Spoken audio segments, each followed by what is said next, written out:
for completing Titans Season 2 in current year. I'm very excited and honored to receive this here certificate of virginity. I want to humbly thank Greg Berlanti for being the reason that Titans exists, and also rest in peace to Donna Troy. She is gone, but will not be forgotten. Mainly because no one's ever really gone. Are you an everyday nerd? Hit that subscribe button and turn on notifications so that you don't miss the next episode. Yo, welcome to your Everyday Nerd. I'm your host, Zach Snyder, Taste Fills by Friday. Happy Friday. If you're new around here, on Fridays, we take a look at the worst things of all time. While I usually enjoy doing this show, I'm really just kind of sad to be here. I thought after watching a pilot to Titans last year and making a video talking about why I disliked it, why the show was too edgy, etc., that I would just be done with the show. But then I thought, a bad pilot can be forgiven if the rest of the season is actually good. Unfortunately, I binged all of season 1 within a day or two, and to say that I was depressed was an understatement. I went on to make my season 1 video where I didn't even script the video. I literally went straight from the last minute of the season into my room, turned on my camera, and recorded that video. And then I said I wasn't going to watch Titan Season 2. So why the hell am I here?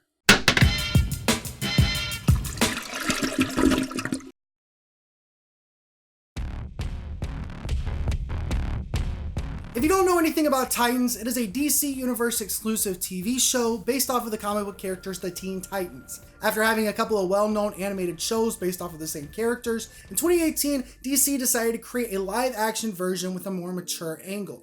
Unfortunately, instead of making a grounded and more mature comic book show like Arrow and Daredevil, we get a show that feels like it was written by YouTubers like McJuggernuggets. Lots of profanity, lots of fake blood, and the prime audience is children who thinks they're adults. Now, I do want to go ahead and say that if you like Titans, that's fine.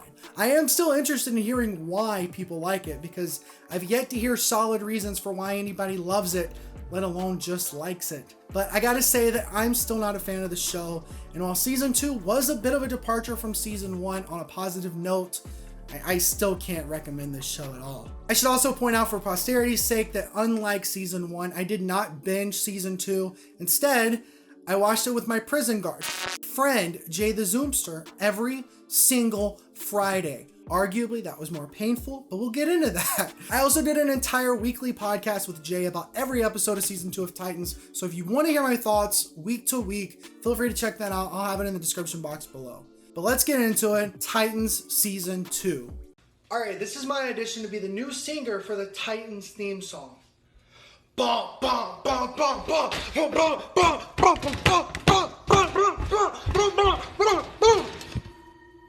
went hard, right? After the mess that was Titans Season 1, I really had no hopes going into Season 2. In fact, the first episode of Season 2 was quite literally a season finale to Season 1. For some reason, they didn't have the budget to finish last season properly, so they literally put the season finale as the premiere episode of the season, and it was not a good episode. The only adjective that I feel like best describes the final battle with season-long villain Trigon is the word disgusting. Trigon literally looks like Scrappy-Doo from the 2002 Scooby-Doo movie. And it's funny, because I don't like Scrappy-Doo in that movie, but he's better than Trigon. And while sure, I'm glad that Trigon was done fairly quickly in this premiere, you would have thought that at least we'd get some kind of epic battle for his conclusion. Instead, all we get was a really quick scene of Raven kicking his ass, because guess what? Raven is super overpowered. As it turns out, overpowered characters seems to be one of the primary issues with this show in general. Puppy power! Ta-da!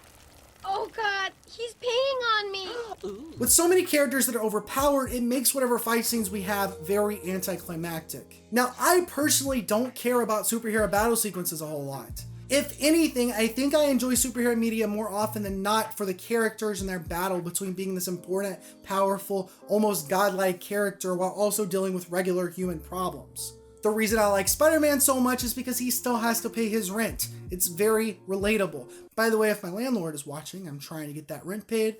Please don't evict me. Just because these superheroes have powers doesn't mean they don't have other issues to deal with. With all that said, I know a lot of people like superhero media for the big fight scenes. Seeing the conclusion to Avengers Endgame is dope because there's a bunch of things happening at once and you see a bunch of really cool visual effects making the battle unironically epic. So when we have something like Titans where there are multiple characters, each with their own pretty interesting abilities, you would expect that they utilize those abilities to create interesting and visually pleasing fight scenes, and instead, with half of those characters being overpowered, the writers really don't even know how to handle any of them in any given conflict. My favorite character of season 1 was Beast Boy, Gar, and it really came down to the fact that they didn't butcher his character like everybody else. But other than that, I liked his power set. His ability to turn into different animals is something that could be used in a lot of clever and interesting ways. However, instead of doing that, we only see Gar turn into a tiger and a snake, and he only turns into a snake for one scene throughout the entire show. Obviously, this is because of budget restrictions. You can't spend all your special effects on one character just because it'd be cool to see him as a bunch of different animals. But for a show that has been so hell-bent on pleasing comic book fans, I'm amazed that they didn't even try to do more fan service with Gar's character. And what's wild is that even if they did give Gar the opportunity to turn into other animals, it wouldn't matter in any of the fight scenes. What exactly is a tiger gonna do when Raven has this magical satanic goo that she can use to take down anything? Or Starfire, who can disintegrate anybody that comes in her way? Or Superboy, who has all the powers of Superman mixed with the intellect of Lex Luthor? And this doesn't even get into the problems with characters like Hawk and Dove, Jason Todd, and even the titular lead Dick Grayson. These characters are basically just regular ass human beings who had some intense training, and now they're fighting alongside beings with godlike abilities. This makes for every fight scene to be uninteresting because no matter what, the fight is going to end relatively quick.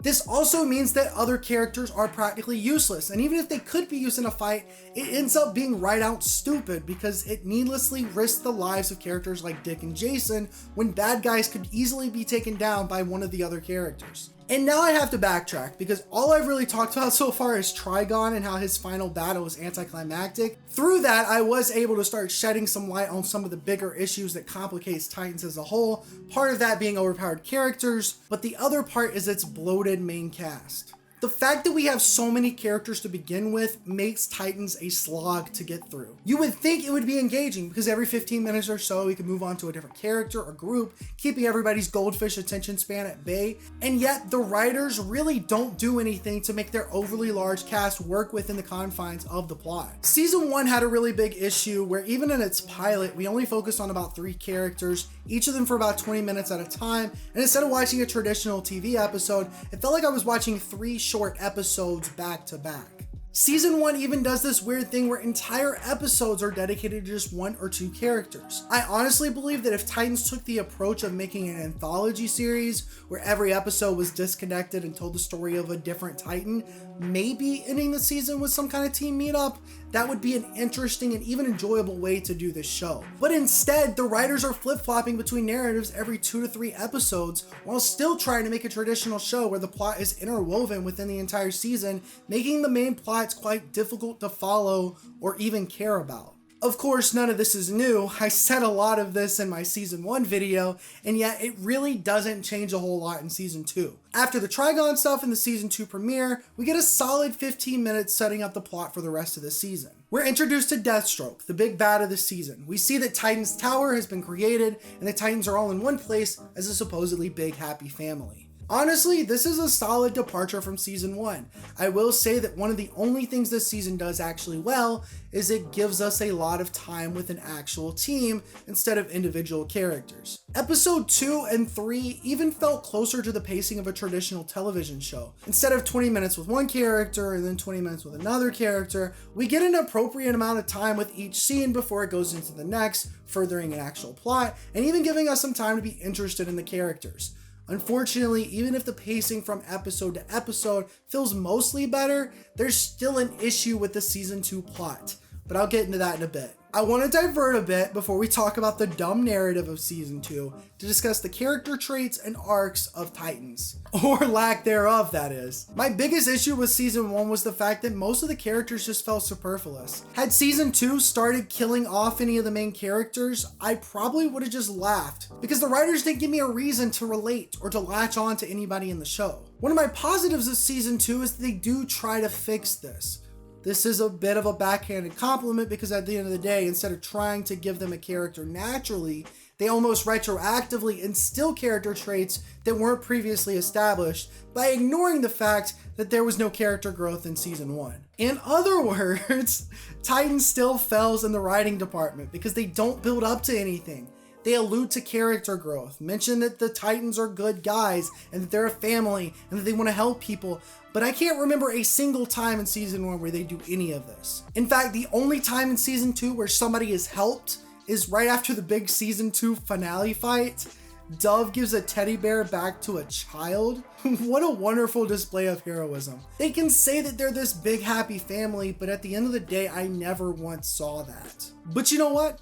I'm gonna ignore that. Because if I didn't ignore that early on, I wouldn't have anything to use to get me through the 13 weeks of hell that is Titan Season 2. So with that said, let's talk about these characters one by one, starting with the main character, Dick Grayson. Dick Grayson becomes Nightwing in Season 2, and somehow they do give him a character arc. Again, it doesn't make any sense. There really isn't anything from Season 1, or 2 for that matter, that gives him a reason to not be an edgy asshole. But at the end of the season, he's not the same character we had in Season 1. I like that there's a relationship between Dick and Bruce Wayne. I like the use of Bruce Wayne in this season. He does show up multiple times, mainly as one of Dick's hallucinations, but nonetheless, he was an enjoyable aspect of the show. Dick himself, still not a main character that I really care about. I didn't even get hyped to see him as Nightwing. It was just mostly disappointing. Starfire, or Corey, was an enigma for me in Season 1, because not only did she have nothing to her character, but I never even saw the reason why she was there in the first place. At the end of Season 2, I'm still pretty ambivalent towards her character, but at least she felt like she belonged in the cast. Unfortunately, I do think the biggest reason she fills in place is because of the plot they're building up for Season 3. It has to do with her sister, so that's going to be a big point of contention. Either way, she was overall better in this season. Rachel, or Raven, was mostly fine. Much like Starfire, her inclusion in the show felt a bit more natural this season. Weirdly enough though, there's another subplot happening surrounding her character. Instead of doing anything with it now, it was more or less another setup to something that'll happen in the future of the show. I guess since she was such a big part of Season 1, they decided to bench her for Season 2, but at least the actress playing her has gotten better. I can definitely say that as a whole. The acting isn't as big a negative for me with Season 2 as it was for Season 1. Like I said earlier, Gar, or Beast Boy, is a negative for me, not only because they did nothing of interest with his powers, but I'm very frustrated that he was underutilized most of the season, only for his part in the last couple episodes being a brainwashed killing machine. I'll get into the antagonist in a little bit, but Gar was brainwashed. They use him in a couple of scenes that were kind of interesting, but it had nothing to do with his actual character. I felt like he definitely regressed this season, and again, that's unfortunate because I liked him in Season 1. Jason Todd, Robin. I hated him in Season 1, and I can't say that I like Jason Todd as a character in Season 2, but I can say that he at least has a character. Jason is a little talking brat, and honestly, as much as I hate Jason as a person, he is very enjoyable to watch. Hearing him mouth off to Deathstroke is very funny. He even goes on live television and says, Titans are back, bitches! Woo! I found that so funny that I put it on a t-shirt, link in the description box below. All of that said, they do almost kill Jason off, which does give him a little bit of a character arc. He gets saved. We get some good scenes between him and Dick. I think that at the end of the day, Jason is probably the most intriguing character we have. Unfortunately though, once again, he is grossly underutilized in the last half of the season, to the point where there's an entire scene of him making hot dogs for his girlfriend. Whoa, wait.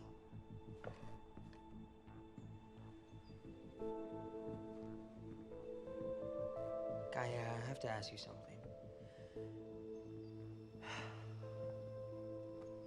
Rose, will you try my all-natural, grass-fed, hormone-free onion dog? I will.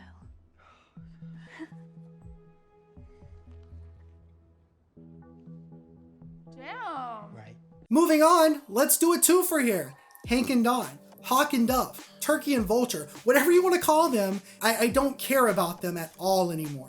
They were two of the original Titans. They played a weird part in Season 1 where they were mainly used as flashback material. The only link to the old Titans except for Dick Grayson, to the point where they even had an entire episode dedicated to just them 2 episodes before the finale, and it was 45 minutes of flashback material that I still haven't watched. That's the only episode of this show I haven't seen. But not only that, Minka Kelly is not a good actress. They focus too much on the Hank and Dawn relationship subplot. We do get an entire scene where the two are doing heroin in a dreamlike sequence.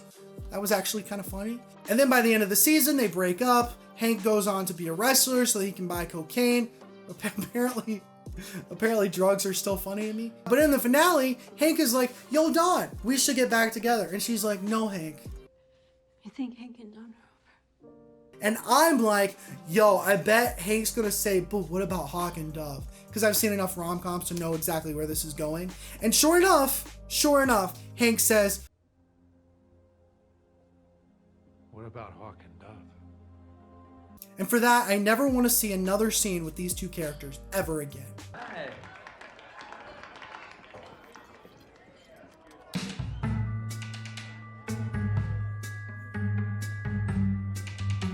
Listen, baby, ain't no mountain high, ain't no valley low, ain't no river wide enough, baby. If you need me, call me, no matter where you are, no matter how far. Don't worry, baby. Donna Troy, Wonder Girl, ended up actually being my favorite character of this season. Last season, I couldn't care less about her. They gave her no character. She was in the show and I didn't understand why. I don't even think I remembered who she was until the end of the first season. This season though, through a flashback episode, I was able to understand why she acts so reserved. I feel like she was closed off to everyone in season 1 because we find out that her boyfriend was killed by Deathstroke.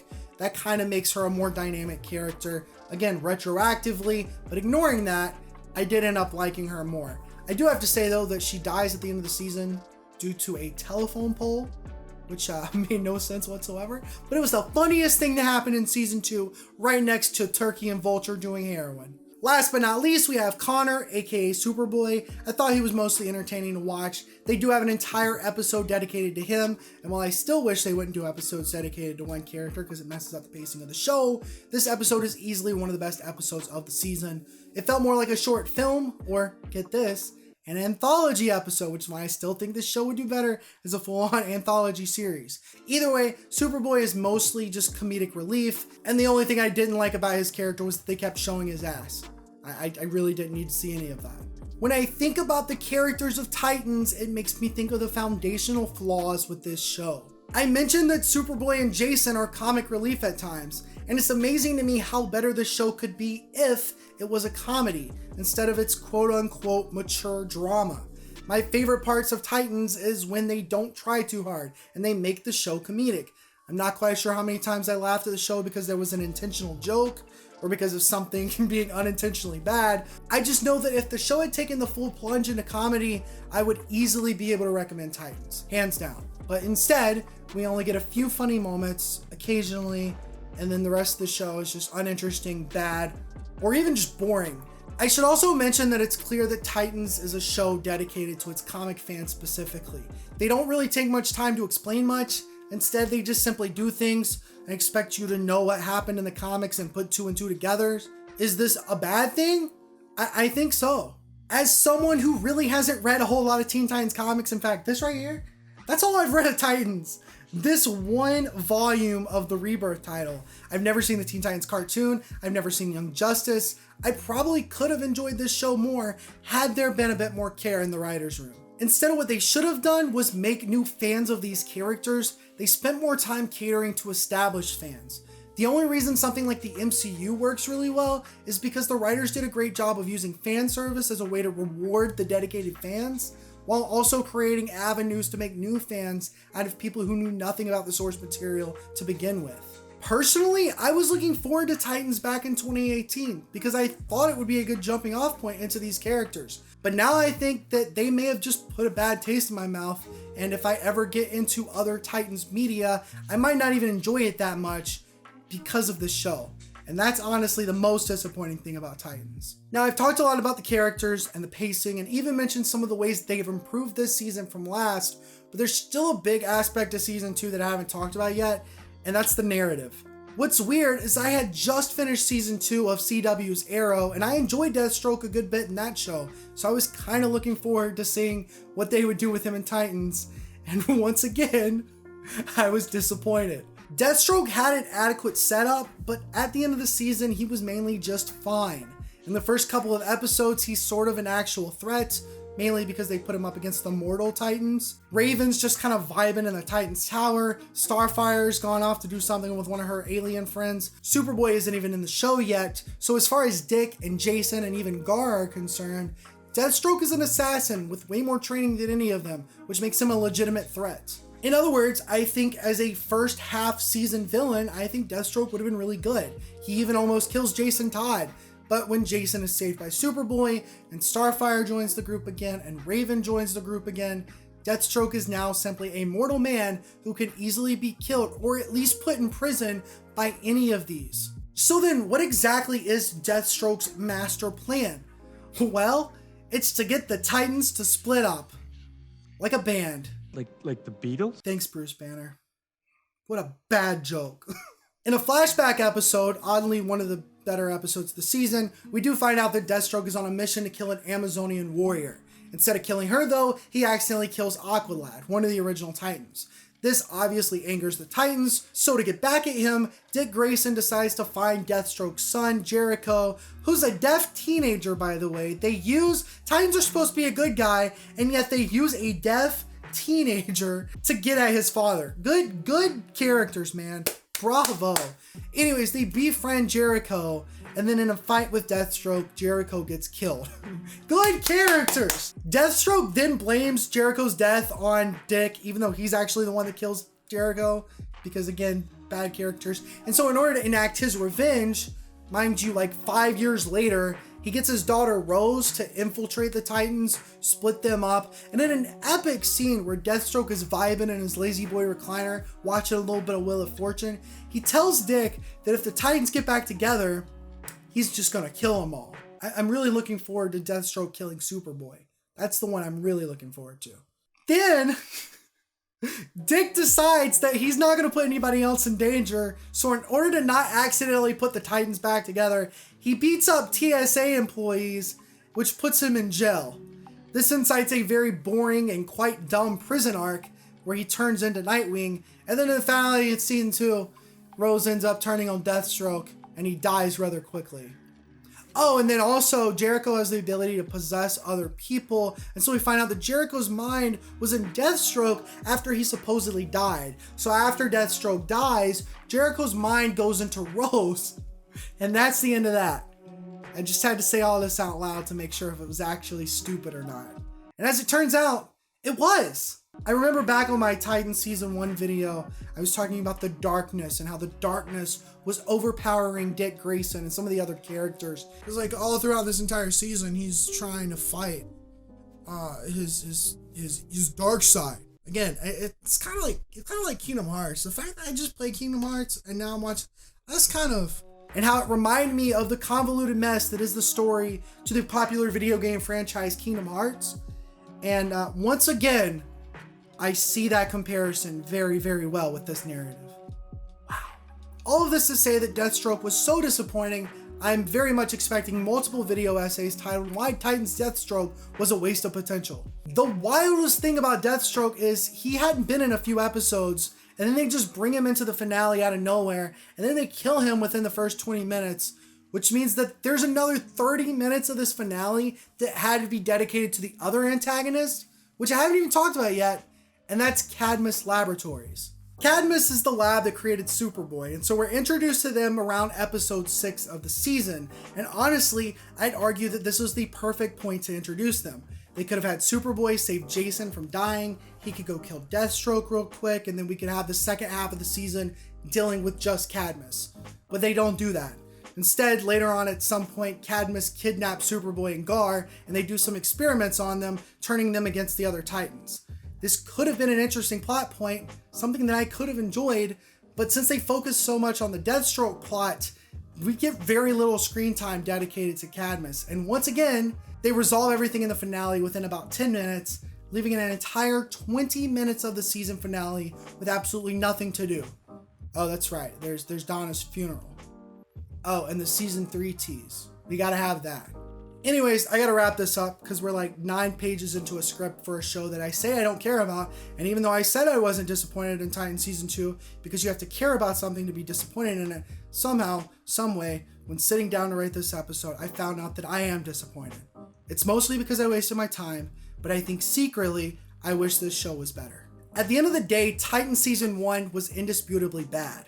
There was one episode that I found entertaining, and that was a backdoor pilot for Doom Patrol. I didn't like any of the characters except for Gar. The technical aspect was the only thing I could praise it on, and even then there were still issues like the blue filter everywhere and the editing being garbage at times. I didn't like Season 1, I had no intentions of watching Season 2, but as we all know, I did watch Season 2. With that being said, Season 2 is substantially better than Season 1 in almost every way. The acting is overall better, the pacing is overall better, the antagonists are overall better, the characters are overall better. Everything in Season 2 is pretty much better than Season 1. And yet, the issue is that it wasn't difficult to make a better season than Season 1. There really was nowhere else to go except up. And while it did get better, it was like taking an F and going up to a D-. You passed. I enjoyed moments of your season. There was even an entire episode that I fully enjoyed in almost every way. Season 2, Episode 11, ELO, was what I would consider a 9 out of 10. But when I look at this season as a whole, I still can't recommend Titans at all. The characters still have a way to go before I care about any of them. There's no real promise on the plots that they've set up for Season 3. They still have a massively bloated cast, and they're talking about including more characters, which just sets them up for more failure when it comes to any character arcs.